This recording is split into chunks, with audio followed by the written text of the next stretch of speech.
Hey, Team Healthy. I'm so glad that you're with us here today. I have another wonderful guest that we're going to be talking with all the way. For you, Liz, it's nearby, but for me, it's a long ways off. You're over in right in the heart and soul of the United Kingdom in England. So, Elizabeth Shaw, Liz, I'm so glad to have you with us, and thanks for joining us here on our Surviving Narcissism channel. Thank you very much for inviting me on. I'm looking forward to it. Okay, now, Liz, you have your own YouTube channel as well, Understanding Narcissism, Yes. and I've looked at that. You have some really interesting things to say. So anybody wants to pick up on how this young lady speaks, then just dive right in. I'm sure you'll find some very useful information there. I want to kind of get an idea of where you're coming from, who you are. So why don't you talk with our audience first about how you came to have an interest in the whole topic of narcissism, how you began speaking into it. I know you've done some coaching. What's been your history, and how did you get into this topic in the first place?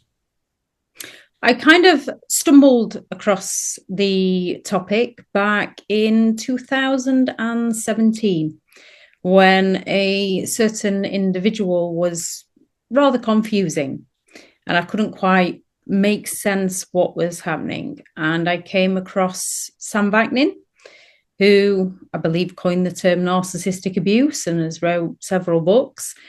And I kind of still sort of looked it up, but was a bit, no, this is a bit over the top. It's not, no, it can't be. It's my imagination. So I kept sort of looking into information and then kind of putting it to one side.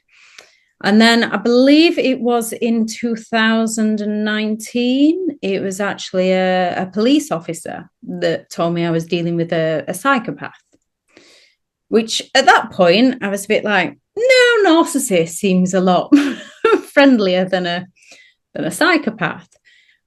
And then I started looking into more information to try and work out, educate myself on what was actually happening.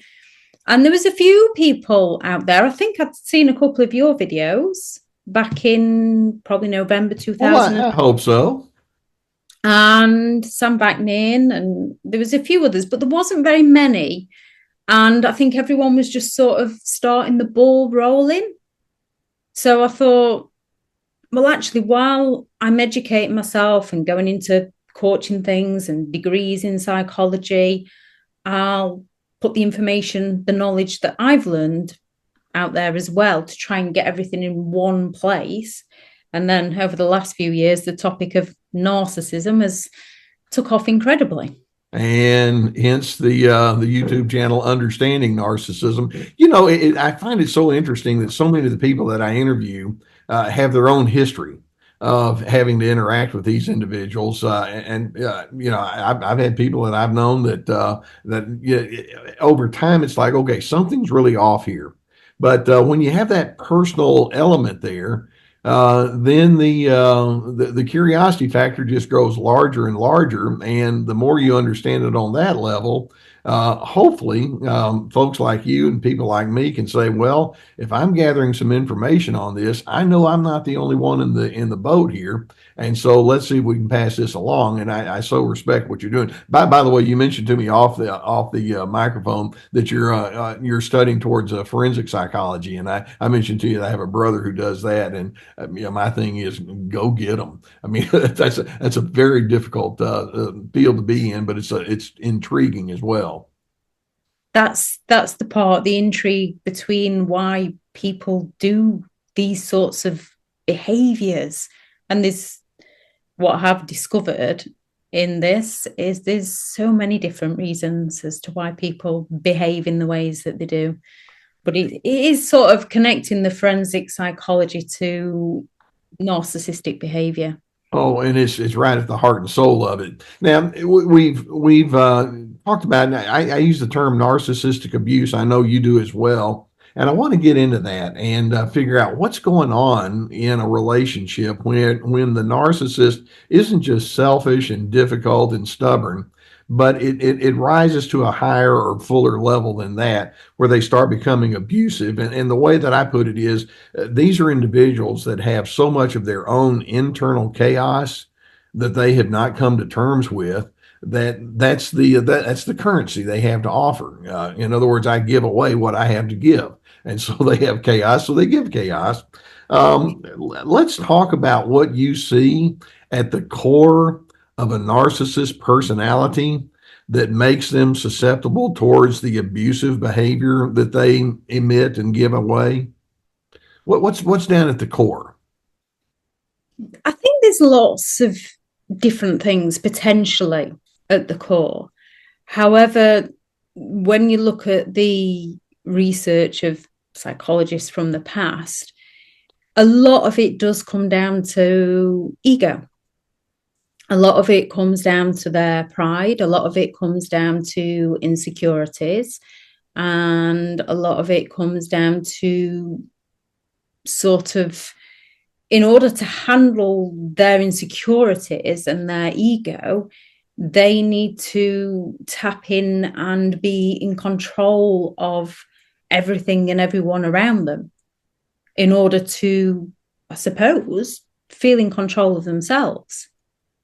You know, one of the most important things, if you're on the receiving end of abuse, going straight to what you said, is to know what you're dealing with. And one of the most common things that happens in abuse is the abuser is going to point the finger directly at you and say, you're the problem.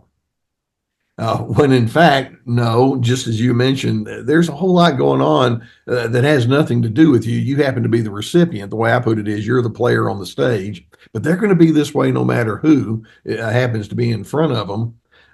So you mentioned that they have this insecurity and this need for control. One of the things I picked up on in one of the articles you wrote, you mentioned that you can trust that the narcissist will lie to you.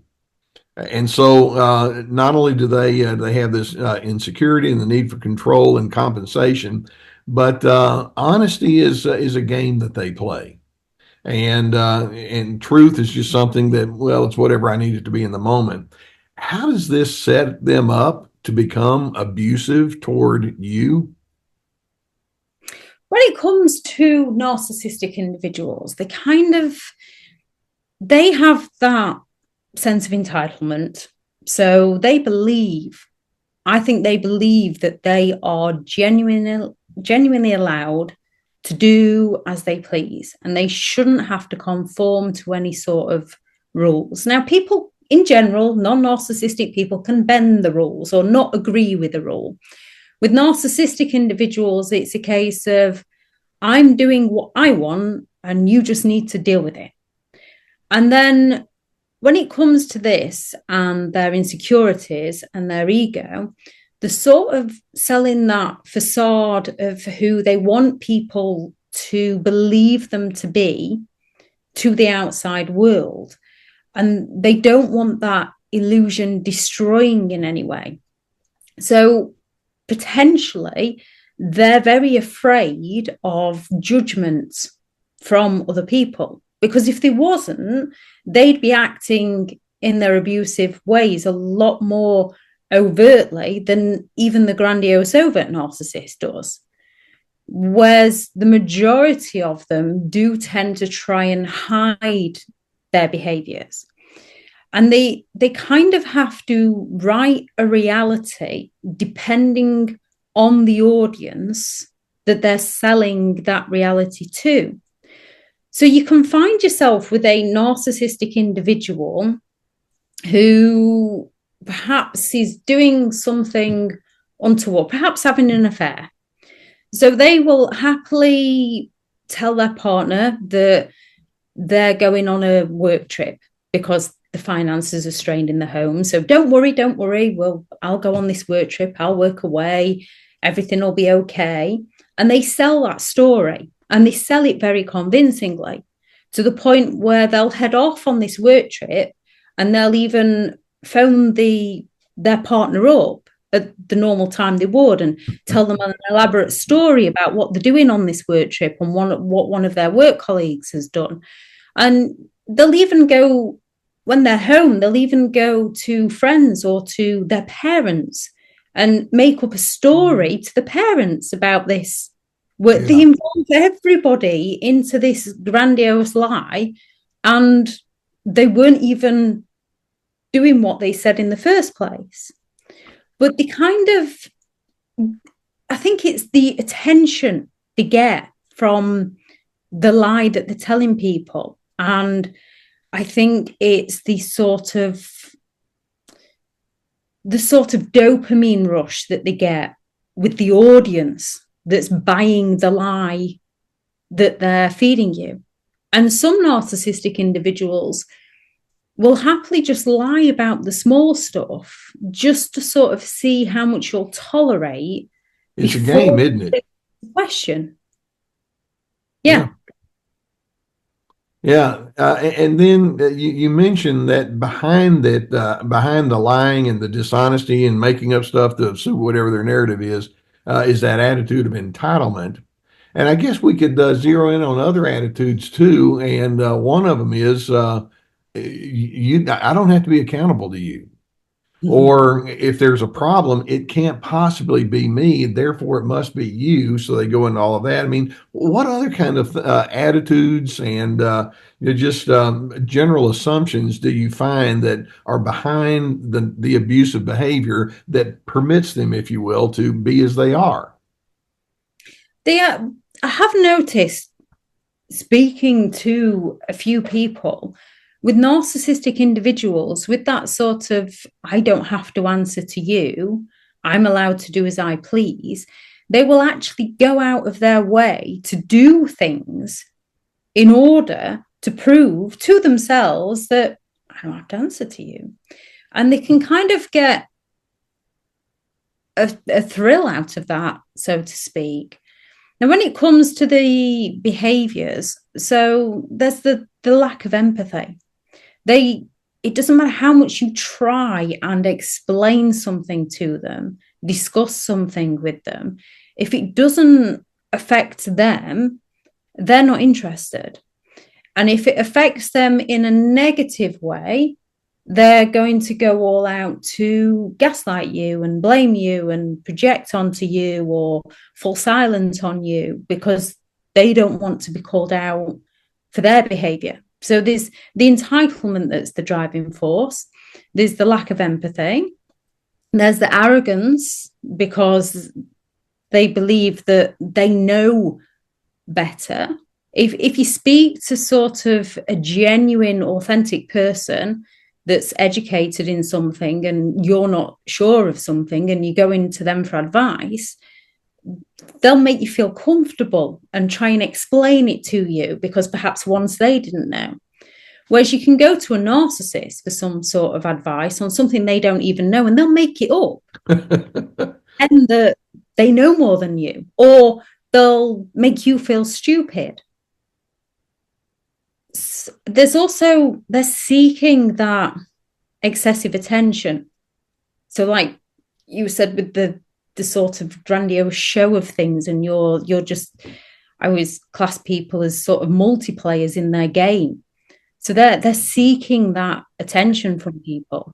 Liz, as I'm listening to you, there's kind of a twofold element that's part of all of this behavior that you're describing. Obviously, you use the word narcissist. Use the word gaslighting. The narcissist is just gaslighting you extraordinaire. They want you to doubt who you are and believe that you don't even know what you're talking about. But basically, it's like they're trying to sell themselves on the legitimacy of me being me. I'm not as bad as you think I am. In fact, I know so much, and you lie to other people often enough, and you begin believing your own lies. And so that's why it can be so difficult breaking through to these individuals because it's built upon non-truths. But to them, it's like works for me, therefore it now has become my truth. Now, let's take this a little bit further. Where do you see this then as we get into that crescendo? When we talk about the cycle of abuse, they come in and they can be really nice and they're laying the groundwork for you. How does it tend to build? to where it starts becoming more and more in the direction of what we would call abusive behavior? With narcissistic individuals, I think they tend to, like you just said, they tend to get to a point where they believe the lies that they're telling to those around them. Now, narcissists tend to be incredibly envious towards others, which is usually one of the driving forces behind their destruction. Of course, they won't say that, but you and I know it's very much at the heart and soul of it, isn't it? They won't say that. What they kind of do is play twisted little games where something that would perhaps offend them, they're going to purposely do to you to try and provoke that jealousy, which is a normal emotion we can all feel, but they're going to try and provoke that jealousy within you so that they can believe that, well, it's actually you that's envious of me. I'm not the issue. You're the one that's envious. You're the one that's jealous. Exactly. And usually, because they've provoked that feeling within you, you're then sort of stood there thinking, is it me? Am I the problem? But I think it's that envy that sort of starts it off. They see someone, or they see someone with something that in some way they must be attracted to or envious of. They want whatever it is that other person's got, or they like that other person's lifestyle, they like the other person's personality, and they come on very, very strong, sort of mirroring that personality, mirroring that person. And when someone is mirroring you, you believe you've met someone who's got the same values and the same beliefs, and you think, wow, this person really gets it. That's the part of the setup, isn't it? Yeah.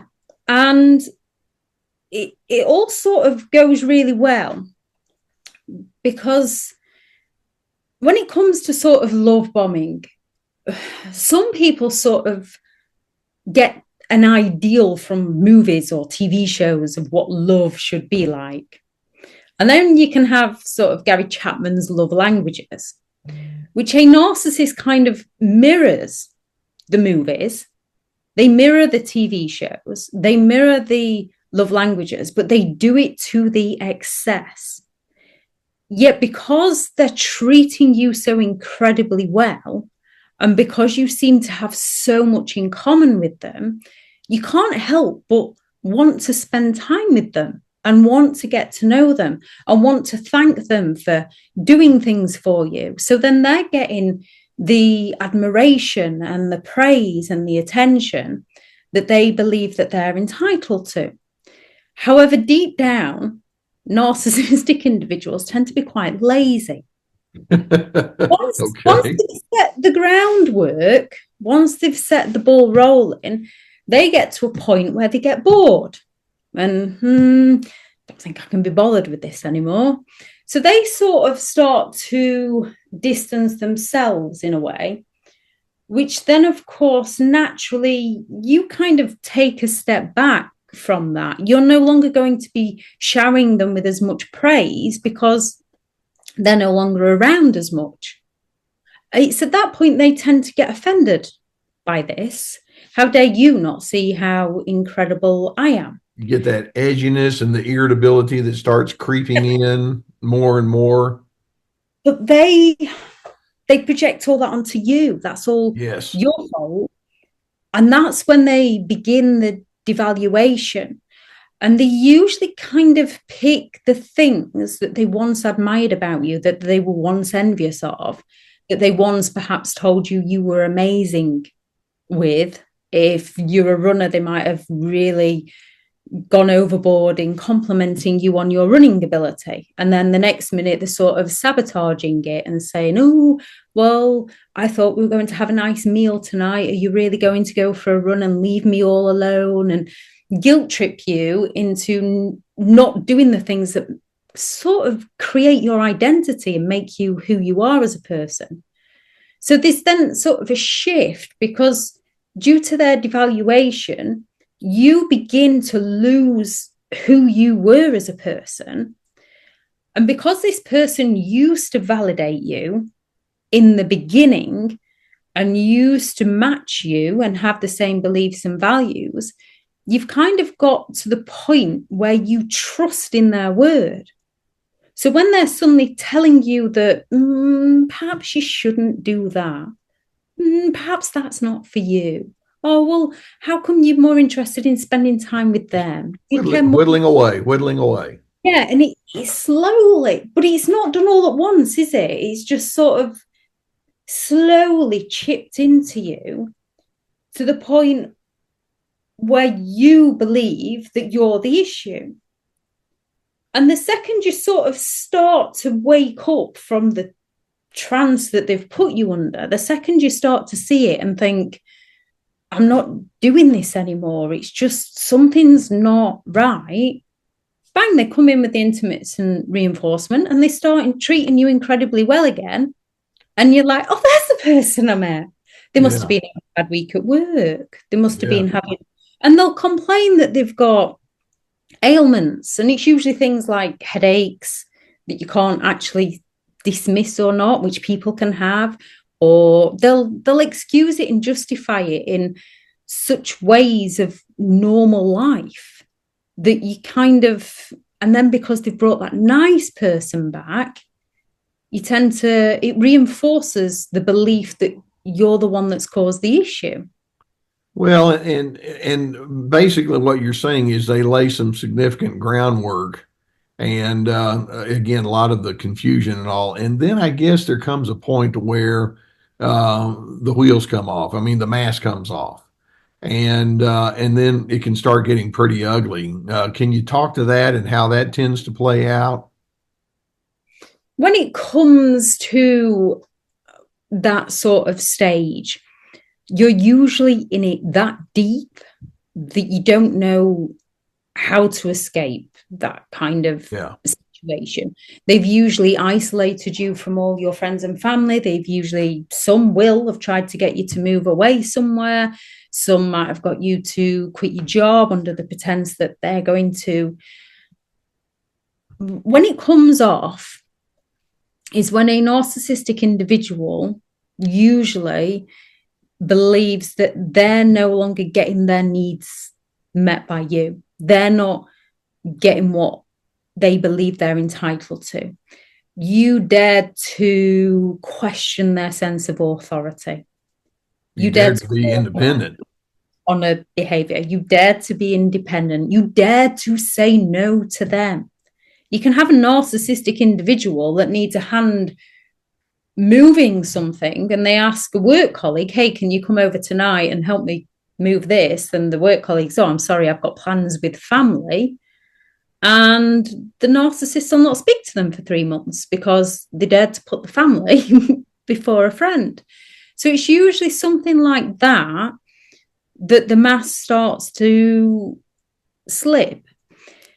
However, when the mask slips, they manage to kind of justify the toxic behavior.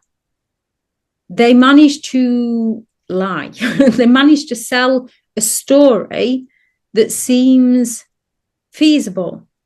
Or if they're physical, they manage to justify it with they just accidentally brushed past you. They didn't mean to do that. Or you provoked them in some way.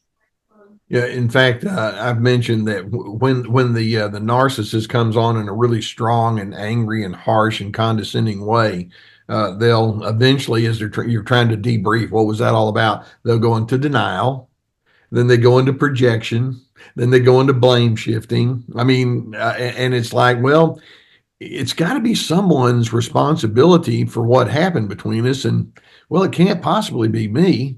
Therefore, I guess you're it. And so it's the ultimate futility. And then when they do that, what happens when you say, whoa, no, and you call them out on it? Then what? Depends on the kind of narcissist you're dealing with. If you're dealing with the sort of grandiose, overt narcissist, they can sort of they can sort of remain calm in the situation to the point where they find your triggers to get you going, to wind you up, so that they can be, what's wrong with you? What's your problem? What's Yeah. your issue? Why are you behaving like this? And they're very good at remaining in control of themselves at the right moment. If you're dealing with more of the fragile kind of narcissist, they're going to turn around with the kind of, I can't believe you're treating me in this way. I can't believe you'd think that me, of all people, would do that to you after everything I've done for you. How can you? So they either go all out to get you to react to them in a negative or an abusive way, where you start screaming out because you're that frustrated and that confused that you potentially might throw something and lash out. And then they're going to twist it on how you're the problem and they need to get you medicated up. Or you've got the fragile that's just going to instantly turn it into on how they're the victim and everything. Anything and everything except, boy, I really have problems. They won't say that. Hey, now you've used a term that I think it'd be interesting for you to explain to our audience. You call it dry begging. What is that, and how does that fit into this whole abusive kind of pattern? With dry begging, it's a video I watched. I came across 3 or 4 years ago, and I'm sure it was a judge that sort of said, this man is dry begging you.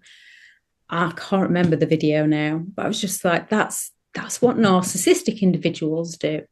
When they're at that sort of stage where they're trying to protect their ego. So they don't want to directly, and it's not limited to narcissistic people, non-narcissistic people can do it as well. But they don't want to directly ask you for something. So they're going to drop those subtle hints to indirectly ask you for something. So when it comes to a narcissist and their lies, they usually use a lot of financial abuse in relationships, but they don't very often directly do it. They do it in the subtle ways. So a narcissistic individual can potentially borrow some money from a friend to cover the expenses of something. And they'll do it in the dry begging way. And then they might come to you and they might turn around to you and say, oh, it must be nice to be able to afford to eat out and pay your bills this month.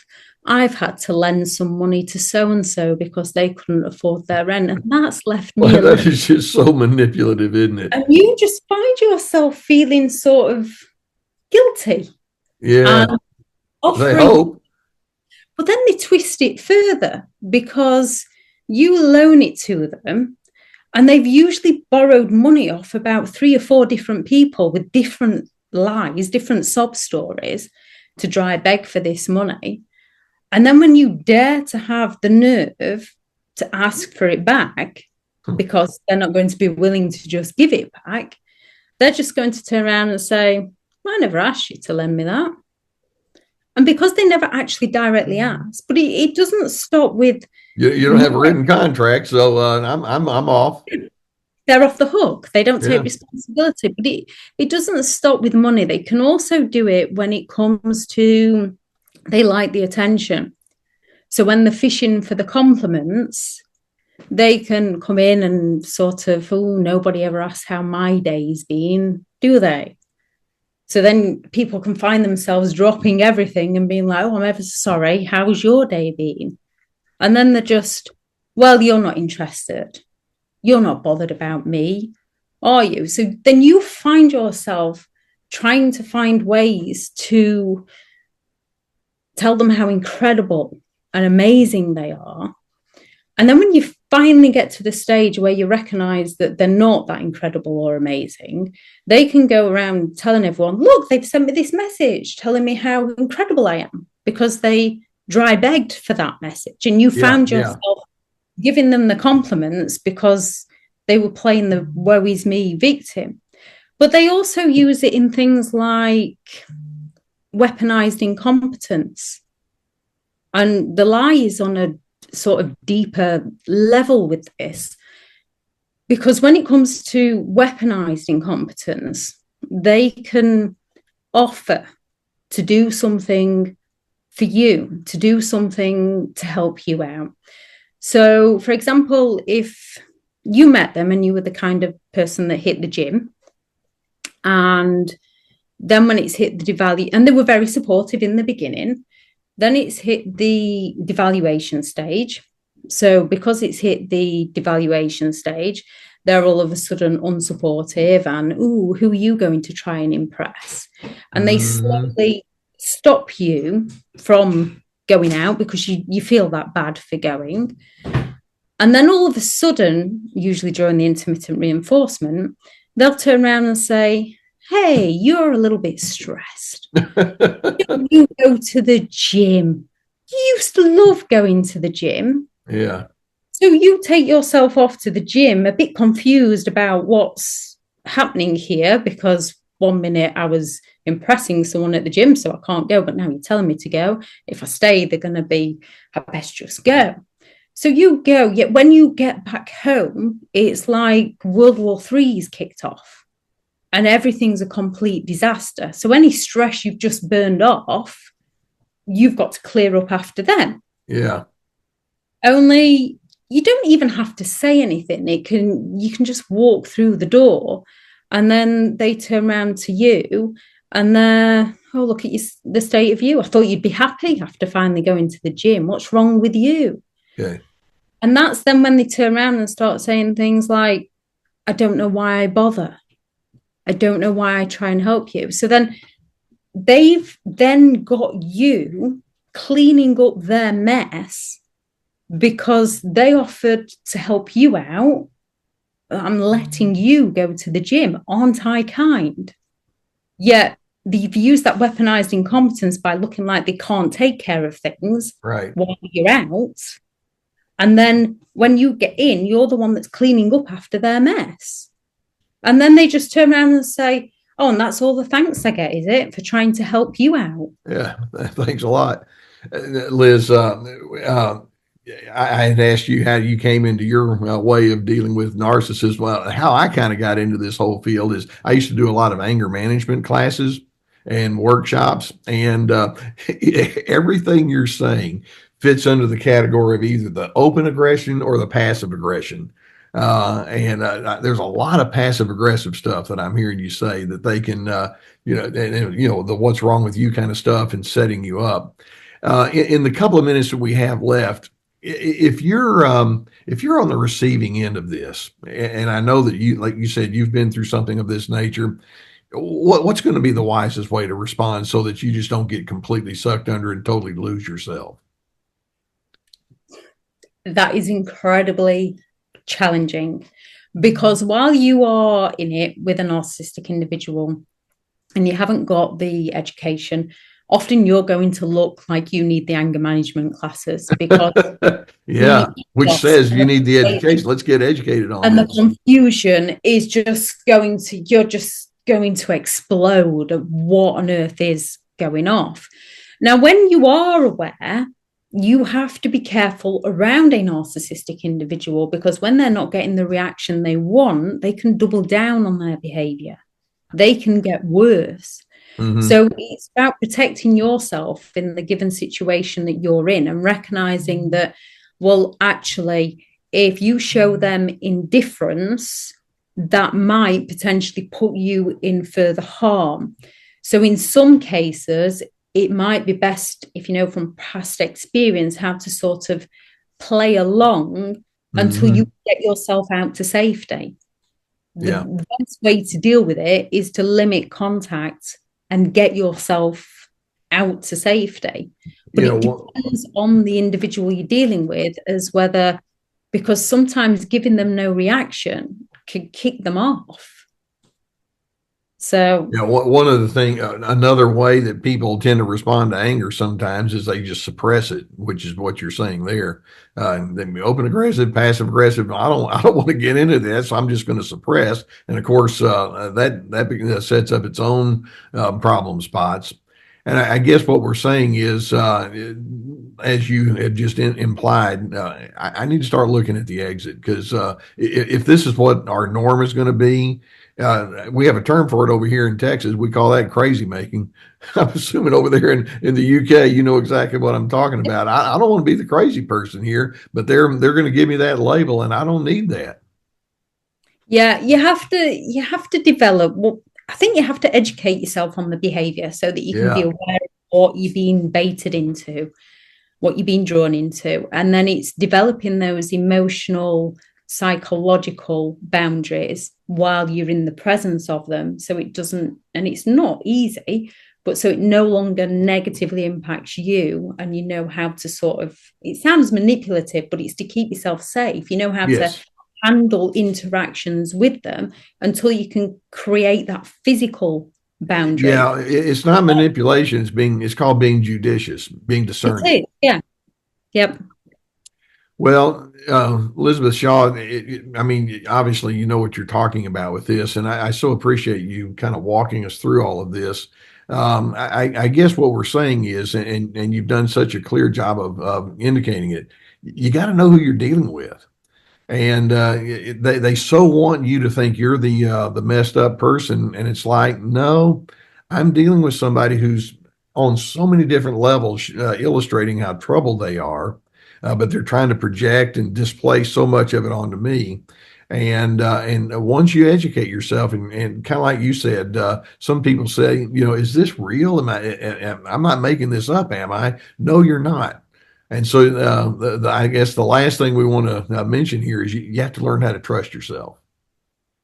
Yeah, you have to learn to tune into your instincts. You have to learn to recognize those times where you thought, ooh, that, and then you went against it, that Yeah. actually you're right. And you should have trusted that and listened to it. Uh, I'll second that motion. So, Elizabeth Shaw, thank you so much for taking the time out of your schedule to be with us, and you've been such a clear advocate for understanding and knowing what you're dealing with. So now, those of you who are not familiar with Liz, it's Understanding Narcissism. That's your YouTube channel. Go find her and tell them if you make any comments, tell them Les sent you. And thank you so much for being here on our broadcast with us. I so appreciate what you've had to share here today. Thank you so much for inviting me on, and thank you for all your expertise in the area. We're a team, and it takes a lot of people speaking into it. Yes, it does. Thanks so much. Thank you.